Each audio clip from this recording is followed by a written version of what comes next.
Hello everyone, welcome back to O2IS Academy. So here we are in our Polity Byte series. तो अभी तक हमने union executive खत्म किया है. So now from today's class we will start with our state executive.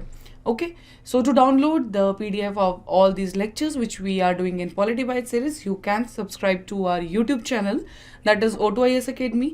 Plus you can subscribe to Telegram channel of O2IS Academy, and you can also download our app O2IS Academy, in which you will get the PDFs of these Polity Bytes lectures and plus of other study material for other subjects also, ताकि जब आप बाद में इन सब चीज़ों को आप revise करें तो आपके लिए रिवीजन में इन स्लाइड्स को जस्ट आगे आगे करके आपके लिए आसान हो. जो हम आज का टॉपिक लेके चल रहे हैं that is the governor. Because इससे पहले जब हमने यूनियन एग्जीक्यूटिव स्टार्ट किया था तो we started with the president, because हमने कहा था कि हम मानते प्राइम मिनिस्टर को है, बट जो कॉन्स्टिट्यूशनल हेड है, ठीक है, वो कौन है? हमारे प्रेसिडेंट. जो टॉप मोस्ट हमारे हमने उसमें अभी तक आई थिंक अभी आपने जो सारे हमने अभी तक लेक्चर्स किए थे वो अपने सारे रिवाइज भी कर लिए होंगे. अब आप एक काम करिएगा कि जैसे अभी हम गवर्नर कर रहे हैं तो अब गवर्नर जब करेंगे तो साथ में आप प्रेसिडेंट वाली स्लाइड्स को भी देखें. बिकॉज अगर हम यूनियन एग्जीक्यूटिव में प्रेसिडेंट करते हैं तो हमारा स्टेट एग्जीक्यूटिव में क्या आ जाएगा? गवर्नर. तो आपको सिर्फ आर्टिकल्स चेंज होंगे लेकिन बहुत सारी कंडीशंस, बहुत सारे काम सेम होंगे. जो यूनियन लेवल पे या सेंटर लेवल पे हमारे प्रेसिडेंट करते हैं वही स्टेट लेवल पे कौन कर रहा है? गवर्नर. वो अलग बात है कि गवर्नर को अपॉइंट कौन करता है, वो करते हैं हमारे प्रेसिडेंट ही. लेकिन उसकी कहानी बात की, अपॉइंटमेंट और बाकी चीज़ों की बात अलग है. लेकिन जो उनके फंक्शंस हैं, जो सब चीज़ें हैं, वो कौन कैरी करता है? वो हमारे कैरी करते हैं सेम, जैसे कि प्रेसिडेंट के थे, गवर्नर के थे. जैसे हम आज का जब हम लेक्चर आगे कंप्लीट करेंगे तो जब आप गवर्नर कंप्लीट कर लोगे, पूरा आप अच्छे से पढ़ लोगे, एक बार अगर आप प्रेसिडेंट को लोगे तो आप जब डिफ्रेंशिएट करिएगा कि क्या चीज़ों में फ़र्क है, कौन सी ऐसी पावर है जो हमारे प्रेसिडेंट के पास है बट गवर्नर के पास नहीं है, या ऐसी कौन सी, बिकॉज एक ऐसी पावर भी है जो हमारे गवर्नर के पास है लेकिन हमारे प्रेसिडेंट के पास नहीं है. जो बिल्स के रिलेटेड हम लेते हैं, जब हमने प्रेसिडेंट के लिए बिल्स की पावर देखी थी वो एक अलग थी, लेकिन गवर्नर के केस में एक पावर ऐसी है जो वो रिजर्व कर सकता है बिल किसके लिए? प्रेसिडेंट के लिए.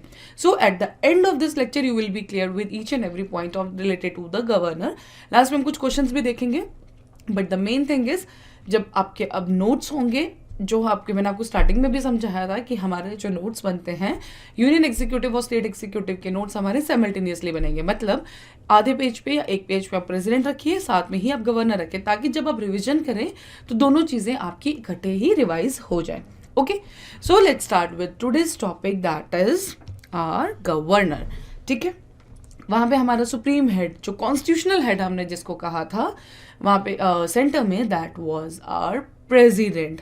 ठीक है, प्राइम मिनिस्टर को हम लोग मानते हैं. We are following the parliamentary system, इसलिए प्राइम मिनिस्टर मेन है. बट द थिंग इज जो नॉमिनल हेड है, कॉन्स्टिट्यूशनल हेड है, जो मेन हेड है, first citizen of India, that is president. In same as यहाँ पे स्टेट में जो मेन आपके सिग्नेचर्स चलेंगे that is with the governor. Chief minister के साइन भी हैं, बट द मेन पार्ट जो कॉन्स्टिट्यूशनल हेड, अगर हम स्टेट के केस में बात करें, that is our governor. Okay, so पहली चीज जब हम स्टेट की बात करते हैं तो स्टेट एग्जीक्यूटिव की बात कहाँ होती है? हमारी पार्ट 6 में. ये छोटी छोटी चीजें हैं, अब आपको ध्यान रखनी है कि कौन से पार्ट में क्या चीज हमारे पास आती है. ओके, अब the thing is the state executive में हमारे पास आता कौन कौन है? जब हमने यूनियन किया था तभी मैंने आपको एक चीज बताई थी, पार्ट क्या है, कि यूनियन एग्जीक्यूटिव के हमारे पास पार्ट क्या है. Okay, so the first person who is a part of our state executive is our governor. Second is chief minister. Third is, अब गवर्नर है, चीफ मिनिस्टर है, तो चीफ मिनिस्टर हम कहाँ से निकालते हैं? जब हमने प्राइम मिनिस्टर किया था सो वी टोल्ड कि प्राइम मिनिस्टर क्या है? एक हेड, काउंसिल ऑफ मिनिस्टर, जो हमने काउंसिल बनाई है उसमें से हम एक इंसान निकालते हैं. ठीक है, सेम एज अगर चीफ मिनिस्टर तो कौन आएगा? Council of ministers. और एक उसमें हमने क्या किया था? एक अलग चीज, लेकिन इसमें क्या आ जाएगा? Advocate general of the state. So these 4 will form our state executive.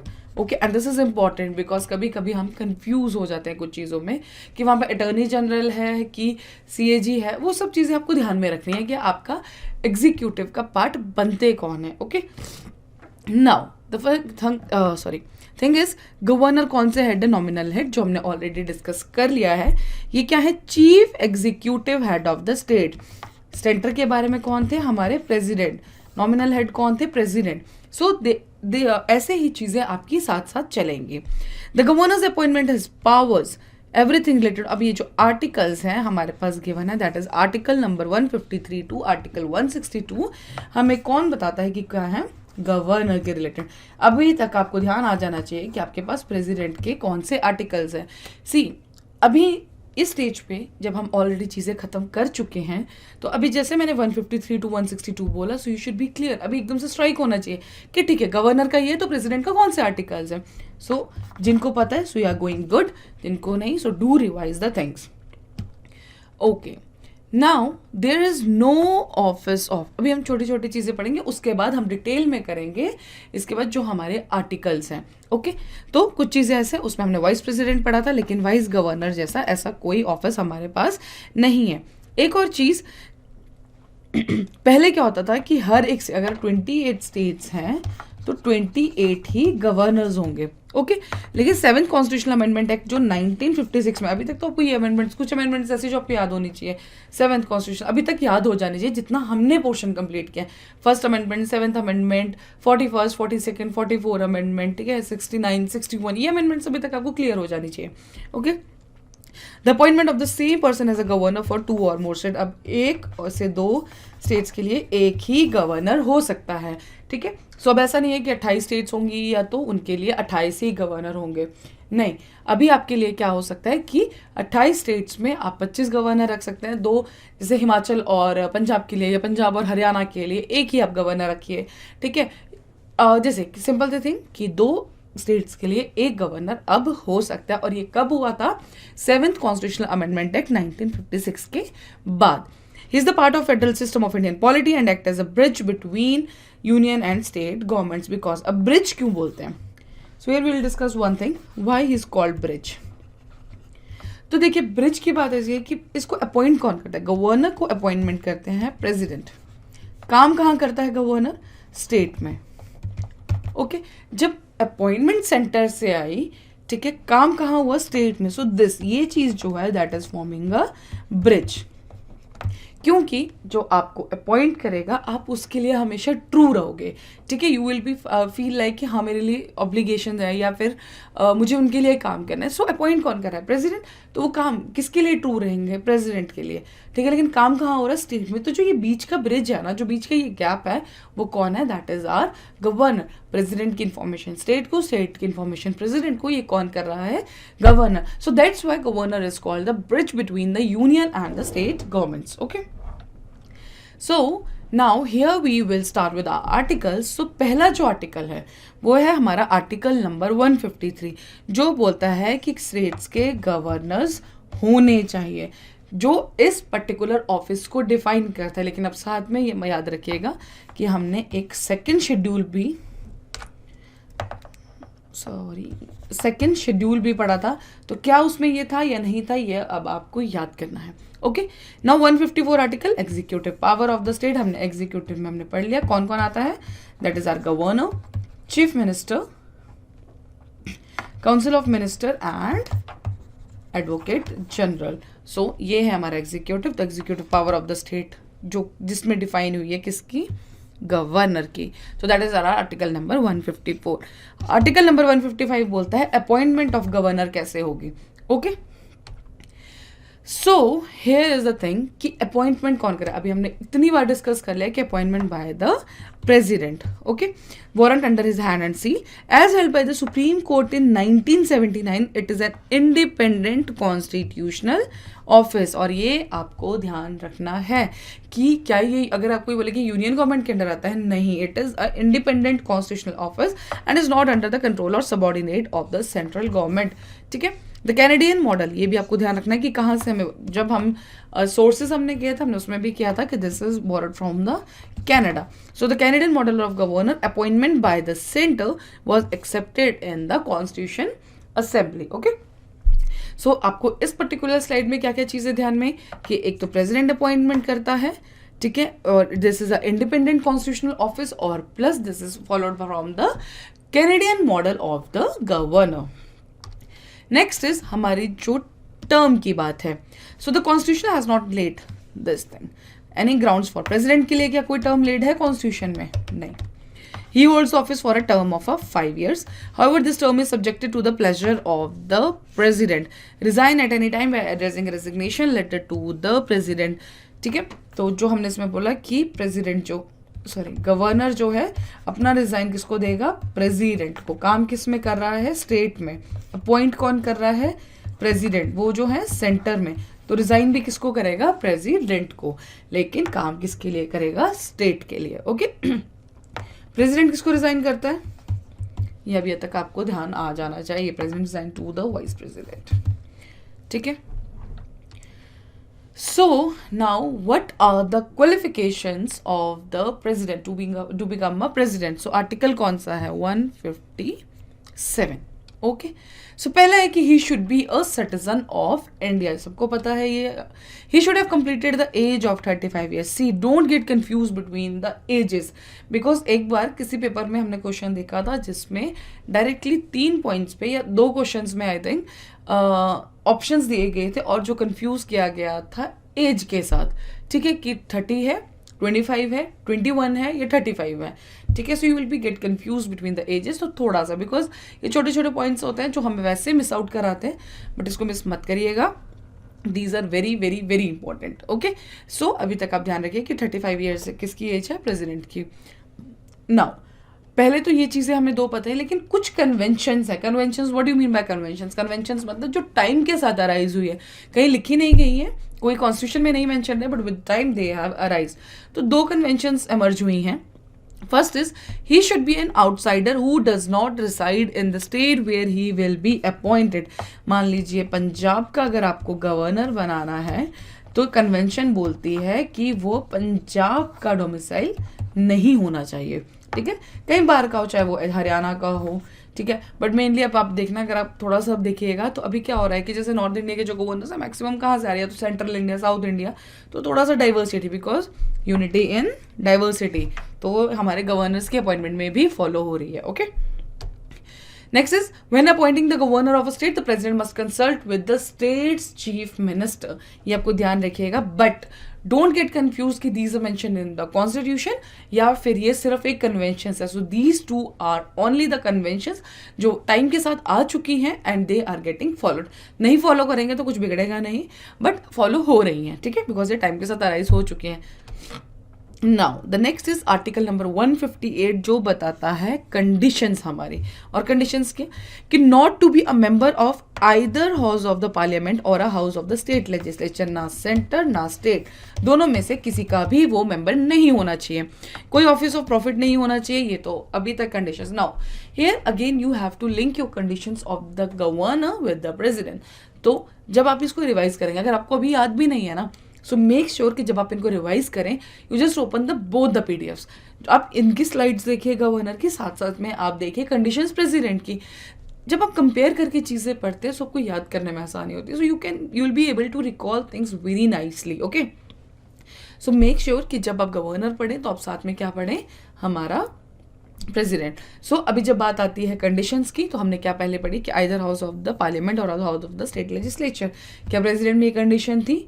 सो ये आपको आज फिर से एक बार रिवाइज करना है. Not hold any other office of the profit, use of a official residence, entitled to such allowances, emoluments and privileges as parliament determines, can not be reduce during the tenure. ये हमने जितने constitutional offices हैं उनमें हमने सब में पढ़ा है. फाइनेंशियल इमरजेंसी एक अलग चीज है, लेकिन बाकी केसेस में this is the thing, can not be reduced during the tenure. Okay. Okay, so the next thing is when the same person is appointed as the governor of 2 or more states. जो हमने एक convention पढ़ी थी, I think ये slides ना mismatch हो गई हैं. ये कन्वेंशन के साथ आनी चाहिए थी, बट इट्स ओके. जब आप रिवाइज करेंगे तो आप देख लीजिएगा. When the same person is appointed as the governor of 2 or more states, the emoluments and allowances payable to him are shared by the states in such proportion as determined by the president. नहीं सही है, because these are the conditions of the office. मान लीजिए एक governor है, उनकी जो पे है 10,000 है. We are just taking an example, 10,000 है नहीं. और 2 स्टेट्स हैं, मान लीजिए एक है पंजाब, या आप एक लीजिए एक है छत्तीसगढ़, और साथ में आप ले लीजिए उड़ीसा. ठीक है, ये 2 स्टेट्स हैं. तो इन दोनों स्टेट्स का गवर्नर है कोई एक। अब क्या इसकी सैलरी दोनों 10,000 देंगे? नहीं, इसकी जो सैलरी का डिवीजन होगा, इट्स नॉट नेसेसरी कि ये 50-50 हो सकता है कोई स्टेट के पास ज़्यादा पैसा है, बट ये कौन डिसाइड करेगा? This will be decided by the president कि कौन सा स्टेट कितनी सैलरी देगा। ठीक है, हो सकता है वो 10,000 का 15,000 कर दे। ठीक है, कोई 8 दे रहा है तो कोई 7 दे रहा है। ठीक है, so this will be decided by the president जब एक गवर्नर जो है 2 स्टेट्स का गवर्नर होगा। ठीक है, next is immune from criminal proceedings after 2 months notice civil proceedings can be instituted. ये चीज पढ़ के आपको अभी तक आपका प्रेसिडेंट वाला पॉइंट याद आ जाना चाहिए था कि उसमें भी हमने यही पढ़ा था कि president is immune from the criminal proceedings और 2 महीने के नोटिस के बाद हमने सिविल प्रोसीडिंग्स करी। सो this is just a revision for the same जो हमने प्रेसिडेंट में ऑलरेडी कवर किया हुआ है। Now next is article number 159 जो बताता है ओथ के बारे में, एडमिनिस्ट्रेड बाय द। अब उसमें हमने प्रेसिडेंट की ओथ किसको बोली थी? हमने बोला था, आपको अभी तक याद होना चाहिए, एक हम कहाँ तक गए थे? The person appointed by the supreme court जज अगर chief justice of India available नहीं है। Okay, so chief justice of the concerned states high court and in absence the senior most judge of that court available। president के case में chief justice of India, if not then senior advocate of supreme court, but when it comes to the governor it is chief justice of high court, if not available then the senior most judge of the high court। so this is all about the oath of the governor। Next is article number 160 discharge of functions of the governor certain contingencies. ठीक है, अब हम जो पढ़ेंगे now we will study the functions जो किसमें mention है? हमारे आर्टिकल नंबर 160 में। ओके, सो सबसे पहले जो अब हम स्टार्ट करेंगे, we have taken the different, जब हमने प्रेसिडेंट कवर किया था, so I have taken your 2 lecture, मतलब 2 अलग उसमें लेक्चर्स में था। एक में हमने क्या पढ़ा था? प्रेसिडेंट की सारी कंडीशंस, और दूसरे में हमने पढ़ी थी powers of the president, but in this इतना डिटेल हमारे पास गवर्नर में नहीं है। ठीक है, we have this limited articles. अब जो हमारे पास आएंगे, now we will study the powers of the governor, but try to link with the president, ये मैं आपको बार बार बोल रही हूँ। Okay, so here is all executive actions of the state government are formally taken in his or her name, appoints the chief minister and other ministers and advocate general who hold office during his और क्या है ये? Article number 164। Next is article number 166 that can make rules for more convenient transactions of the business of a state government। Next is article 243 के बीच में एक आ गया, but now you have to see कि ऐसा क्यों हुआ। appoints the state election commissioner, however this can be removed only in state election commissioner can only be removed like grounds of a judge of the high court। state election commissioner, chief election election commissioner of union, जो हम election commission का पढ़ते हैं, यहाँ पे हम किसकी बात करें? यहाँ बात कर रहे हैं हम स्टेट इलेक्शन कमीशन को। अपॉइंट कौन करेगा? गवर्नर। लेकिन रिमूव कैसे होगा? जैसे हाई कोर्ट के जज को हम रिमूव करते हैं। ये छोटे छोटे पॉइंट्स है, प्लीज प्लीज प्लीज इनको ध्यान रखिएगा, because otherwise they will be appearing in your exam, in your options, you will be getting confuse and you will lose 2 marks of your 1 question, because ये छोटी छोटी चीज़ें, अपॉइंट कौन कर रहा है, रिमूव कौन कर रहा है। जब मैंने आपको ये वाला पोर्शन स्टार्ट किया था, आपका यूनियन एग्जीक्यूटिव, स्टेट एग्जीक्यूटिव, उस टाइम पे मैंने आपको यही बोला था कि ये इजी टॉपिक्स है, but they will make you confuse. कैसे होता क्या है कि हम लोग पढ़ते हैं, जैसे अभी हमने पढ़ लिया, ठीक है, 243, 166, 166, अपॉइंट कौन करता है? Governor. So will be like कि ठीक है, रिमूव भी यही करता होगा, बट नहीं, removed on the grounds of the जजेस of a high court. So the next is appoints the chairman and members of the State Public Service Commission who can be removed only by the president and not by a governor. Okay. So can recommend the imposition of constitutional emergency in a state to the president. During the period of the president's rule in a state, the governor enjoys extensive executive power as an agent of the president। I don't think so। अभी आपको ये मुझे explain करने की ज़रूरत है, because we have already covered the emergencies part। Okay। So the next is acts as a chancellor of universities in the state and appoints the vice chancellor। ठीक है, स्टेट में, लेकिन सेंटर की यूनिवर्सिटीज में कौन था, ये आपको ध्यान रखना है। एंड ये अपॉइंट करता है किसको? Vice chancellor. So these are all about the executive powers of the governor. Okay, now next is legislative powers of the governor. तो लेजिस्लेटिव पावर में सबसे पहले जो हम पढ़ेंगे, दैट कैन समन, प्रोरोग और the state legis and dissolve the state legislative assembly. Now अब जो आगे जितने स्लाइड्स आएंगे ना, this will be just the revision of your powers of the president, but in the case of the state जहाँ पे थोड़ा बहुत डिफरेंस होगा वो आपको अपने आप क्लिक भी हो जाएगा कि फाइन प्रेसिडेंट में हमने ये चीज़ की थी, but now this is something different in the case of our governor. Next is Article number 171. He also nominates 1/6 of the members of the Legislative Council. 176 can address the state legislature at the commencement of the first session after the general election and the first session of each year. The thing is, क्या अब आपको president की चीज़ें याद आ रही हैं? अगर आ रही हैं तो आपको आर्टिकल्स भी याद आने चाहिए. ठीक है. Can appoint any member of the state legislative assembly to preside over its proceedings when the offices of both the speaker and the deputy speaker fall vacant and has similar power with respect to the state legislative council. यही हमने president में भी पढ़ा था कि अगर हमारे पास लोकसभा का स्पीकर अवेलेबल नहीं है, सो कैन बी अपॉइंटेड. कौन अपॉइंट करेगा? एक स्पेशल पर्सन अपॉइंट किया जाता है. Same is with this here, क्योंकि स्टेट में हमारे स्पीकर और डिप्टी स्पीकर के दोनों ऑफिसेस वेकेंट हैं, तो एक इंसान को अपॉइंट किया जाएगा गवर्नर के थ्रू उस पर्टिकुलर मीटिंग को हेड करने के लिए. Okay. Next is Article 192 decides on the question of disqualification members of the state legislation is consultation with the election commission. उसमें जब हमने एक शेड्यूल 10th पढ़ा था, ठीक है, जब हमने डिस्क्वालिफिकेशन पढ़ी थी, एक हमने पढ़ा था आरपीए 1951, इनमें डिस्क्वालिफिकेशंस दी गई हैं. तो आर्टिकल 192 पावर देता है किसको? गवर्नर को. गवर्नर क्या बोलता है? डिस्क्वालिफिकेशन के बारे में बात करता है. किसको कंसल्ट करके? इलेक्शन कमीशन को. Now, when a bill is sent to the governor after it is passed by the state legislature, he or she can give his assent. ये आपको पता है.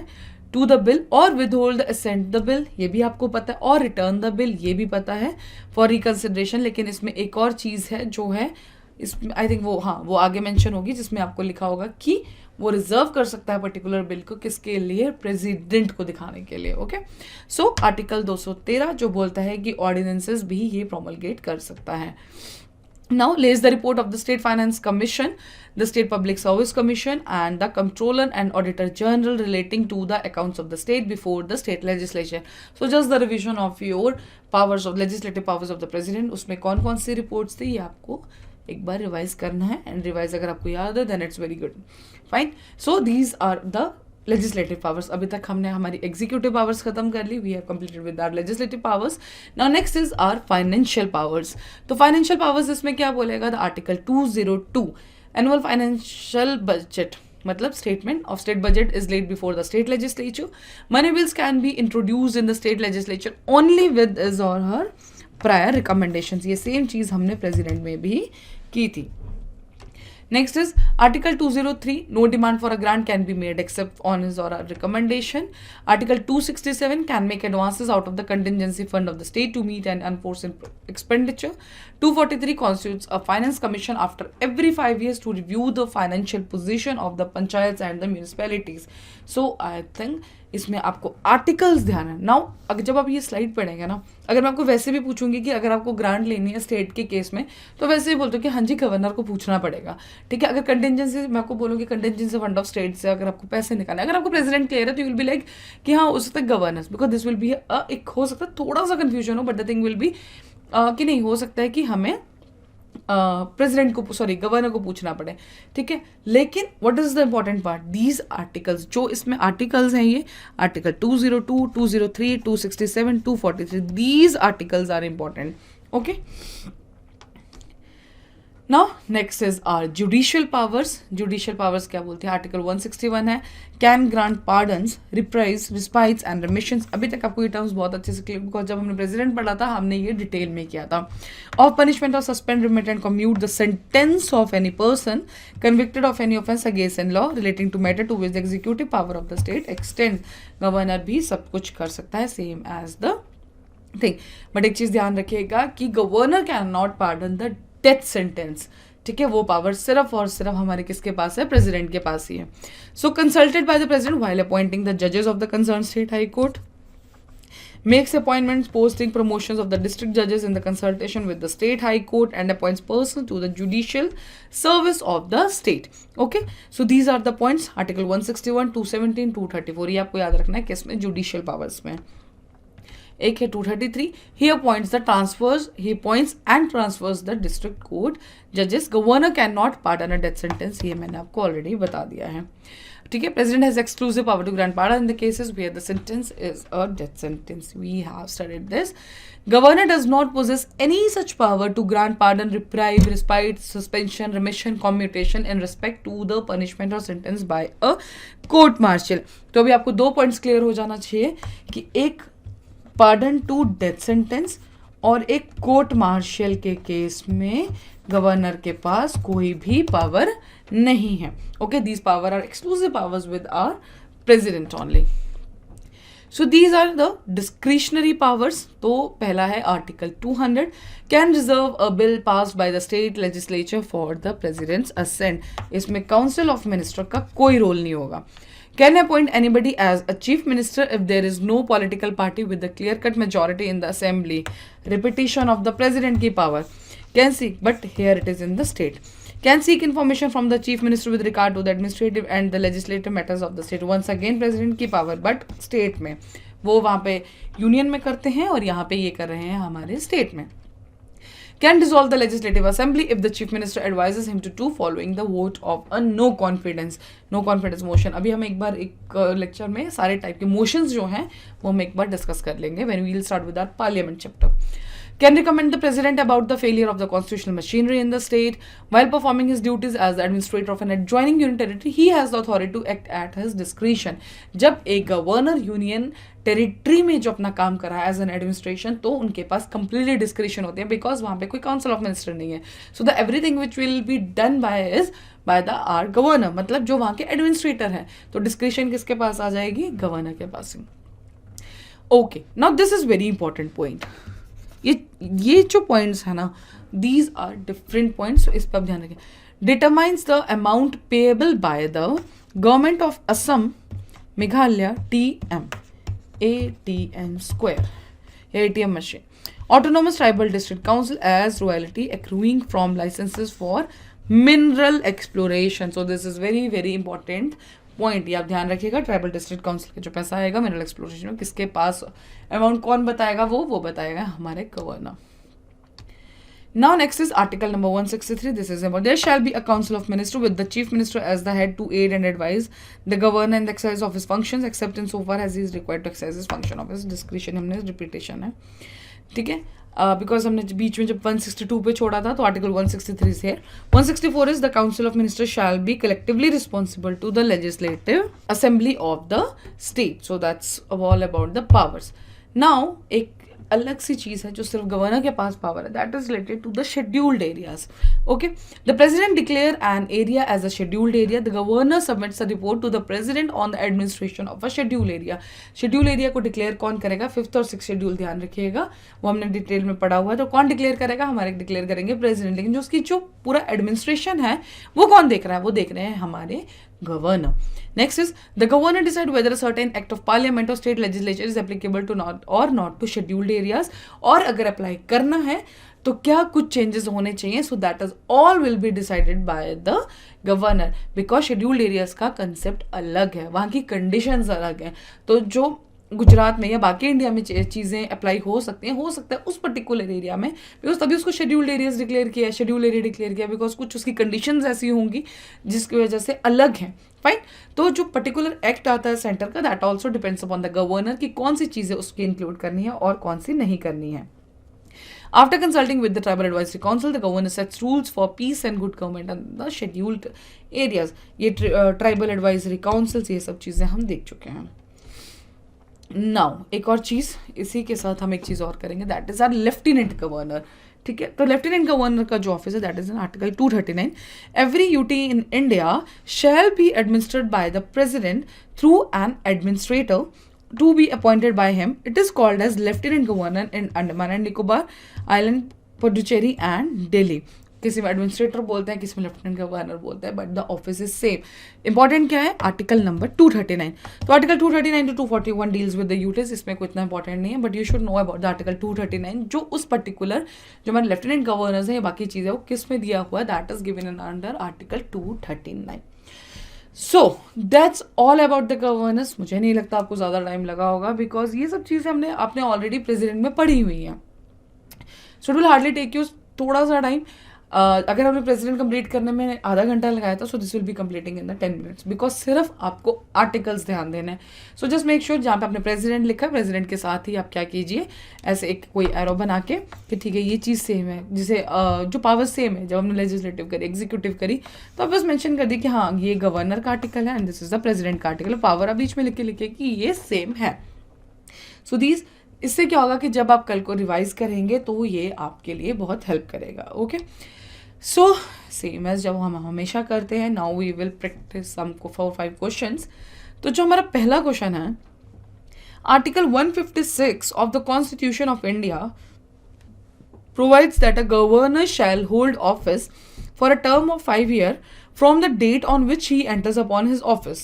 Which of the following can be deduced from this? No governor can be removed from office till completion of his term. तो क्या ऐसा है? No. किसके उस पे हमने लिखा हुआ, there's a one term, pleasure of president. No governor can continue in office beyond 5 years. ऐसा भी कुछ नहीं है। अगर जब तक कोई फर्दर गवर्नर उसमें अपॉइंट नहीं आता, सो इस बच्चे टाइम के लिए वो कर सकते हैं। ठीक है, so neither one nor two answer will be D. Next is, which of the following are the discretionary powers given to the governor of a state. अभी हमने 5 मिनट पहले हमने गवर्नर ऑफ स्टेट की डिस्क्रिशनरी पावर्स देखी।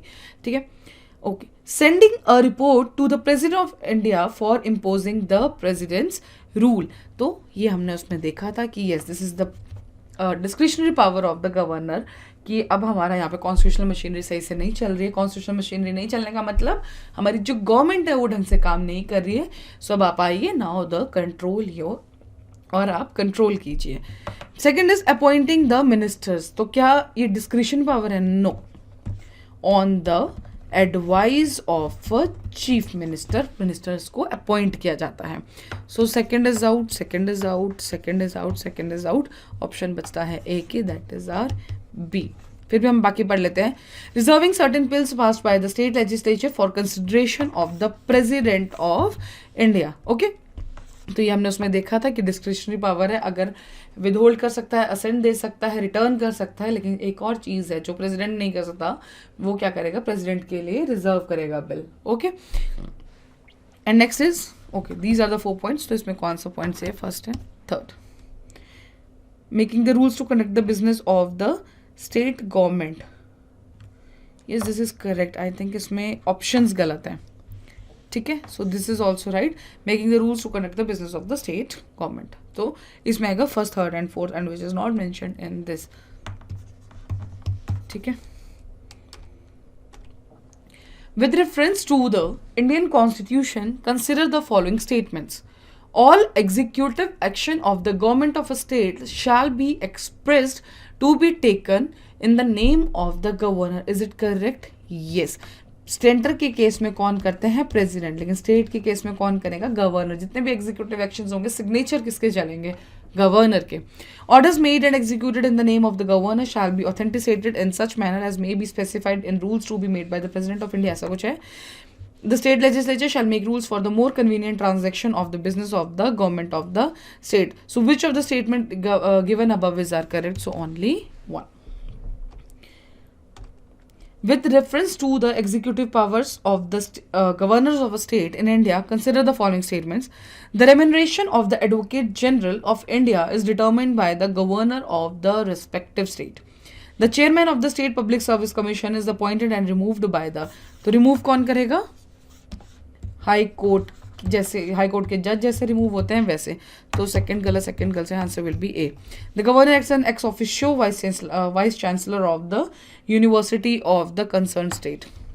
तो ऐसा नहीं है, he act as a chancellor, vice chancellor को वो अपॉइंट करते हैं। So next is, which of the statements given above is are correct, below sorry. The governor of a state can suspend the sentence of any person.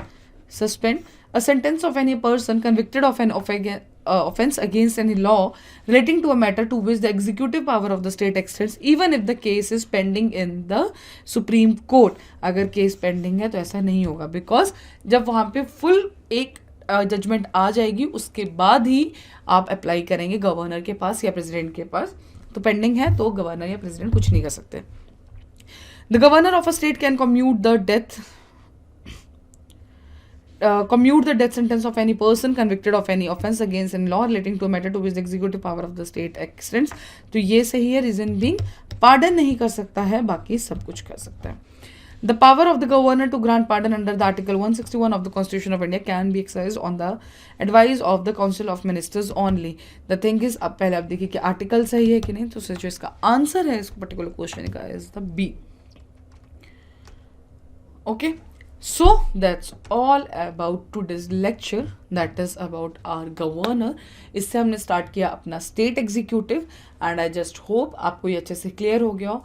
मैं अभी फिर से आपको एक बार रिवाइज बता रही हूँ कि इसको पढ़ने का तरीका यही है, यूनियन एग्जीक्यूटिव और स्टेट एग्जीक्यूटिव को, या बाकी जब हम ऑफिस करेंगे, जब हम सुप्रीम कोर्ट करेंगे तो आप हाई कोर्ट साथ में पढ़िए, हम प्रेसिडेंट कर रहे हैं तो आप गवर्नर साथ में करिए, हम प्राइम मिनिस्टर कर रहे हैं आप चीफ मिनिस्टर साथ में करिए, रीजन बीइंग.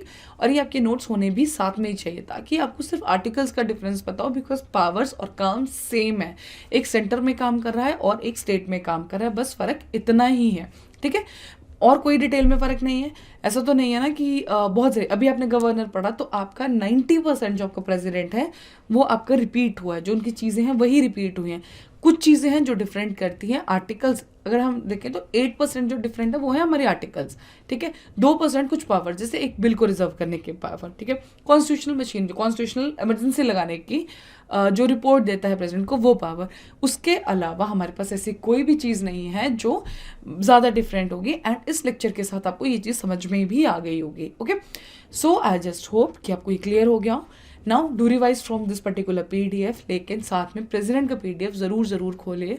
आप एक बार ये चीज़ ट्राई करके देखिए, आप साइमल्टेनियसली पढ़िए, आपको बहुत अच्छे से कंसेप्ट क्लियर हो जाएंगे. उसके बाद आपको जब भी कोई चीज़ रिवाइज करने की जरूरत पड़ेगी इन दोनों टॉपिक्स में, that is only the articles.